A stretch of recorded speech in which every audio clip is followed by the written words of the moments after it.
మనకి ఆయుష్ గారు ఒక ప్రశ్న వేశారు. మరి అంతా ఒకటే అంటున్నారు. కానీ మనము ఆవు పాలు తాగుతాం కానీ పంది పాలు తాగుతామా అన్నారు. అంచేత ఆవు ఆవే పంది పందే అన్నారాయన.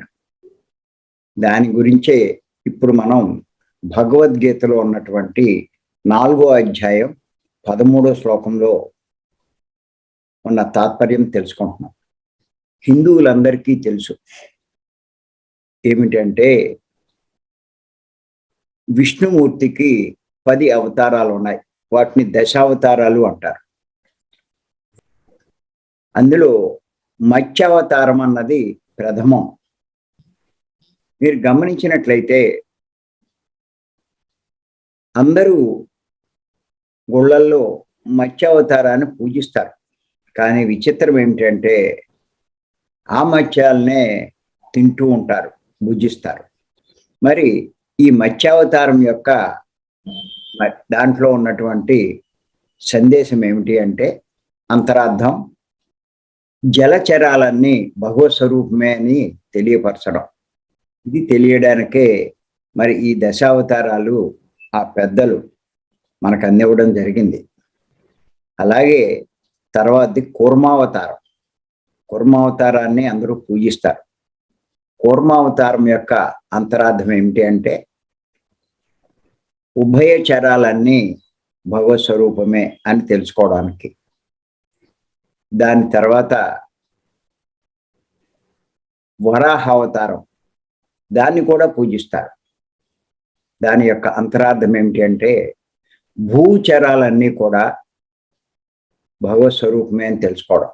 దాని తర్వాత నరసింహావతారం అంటే జంతువులేమిటి, మానవుడేమిటి అంతా భగవత్ స్వరూపమే అని తెలియజేసేదే ఆ నరసింహావతారం.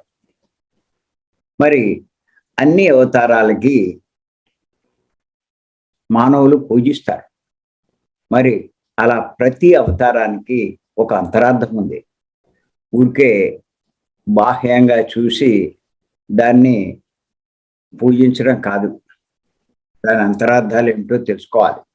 మరి పంది నీచమైనది అవుతే ఎందుకు పూజిస్తారు చేత తెలుసుకోండి. మనం మంచినీరు తాగుతాము, మురికి నీరు మనం వదిలేస్తాం.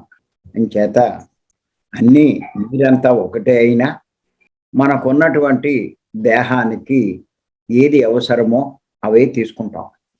అలాగే పంది మురుకు గుంటలోనే మరి జీవిస్తూ ఉంటుంది.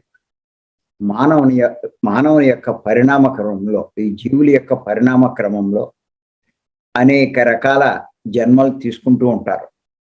చివరకు మానవ జన్మకు వస్తారు. అలాగే ఆ పంది కూడా భవిష్యత్తులో కాబోయే మానవుడే. అది చూడడానికి అసహ్యంగా ఉన్నా కానీ ఆ జన్మలో అది కొన్ని అనుభవాలు పొందుతుంది. అలా పరిణామ క్రమంలో 84 లక్షల జీవుల యొక్క జన్మలు తీసుకోవాల్సి వస్తుంది. అంటే ఒక్క మానవ జన్మలోకి రావాలి అంటే ఎన్ని కోట్ల సంవత్సరాలు పడుతుందో మనం అర్థం చేసుకోవచ్చు. మానవ జన్మే అన్నిటికంటా ఉత్తమమైంది అంటారు. మానవ జన్మలోంచే ఎవడైనా సరే మాధవుడుగా కాగలుగుతాడు. ఇంకా ఏ జన్మ ద్వారా మాధవుడు కాలేడు. ఆ గొప్పతనం ఒక్క మానవుడికే ఉంది. అందుకే మానవ జన్మని చాలా విశిష్టమైనదిగా భావిస్తారు. ప్రస్తుతం మనం మానవ జన్మలోనే ఉన్నాం. మనం ఏమనుకుంటామంటే దేవతలు గొప్పవాళ్ళు అనుకుంటాం. ఆఖరికి దేవతలు కూడా మాధవులు కావాలి అంటే భగవంతుడు దైవస్థితికి చేరాలి అంటే భూమి మీదకి వచ్చి మానవ జన్మ తీసుకుంటారు. అటువంటి మానవ జన్మలో మనం ఉన్నాం. అంచేత మనం అజ్ఞానం తొలగించుకుని జ్ఞానం పొందాలి. జ్ఞానము అంటే అంతా ఒకటే అని తెలుసుకోవడం. ఈ భూమి మీద కానీ ఈ సృష్టిలో ఉన్న ఏ లోకాల్లో ఉన్నవారైనా సరే భగవంతుని స్వరూపాలే, అంతా ఆయన రూపాలే. అంచేత ఈ విషయం తెలుసుకోవడమే జ్ఞానం. ఆ పని ఇప్పుడు మనం చేస్తున్నాం. మన జ్ఞానం పెరిగే కొద్దీ ఆ విషయం తెలుస్తుంది. దానికోసమే ఈ ధ్యానం చేస్తున్నాం. పత్రికని మనం అనుసరిస్తున్నాం. మరి ఈ సృష్టిలో ఉన్నవన్నీ భగవత్ స్వరూపమే. భగవంతుడు కాకుండా ఇంకెవరూ లేరు. పెద్దలు చెప్తారు. ఏమని చెప్తారంటే, సమస్తము భగవంతుడే, అంటే అన్నీ భగవంతుడే, అన్నిట్లో ఉన్నది భగవంతుడే.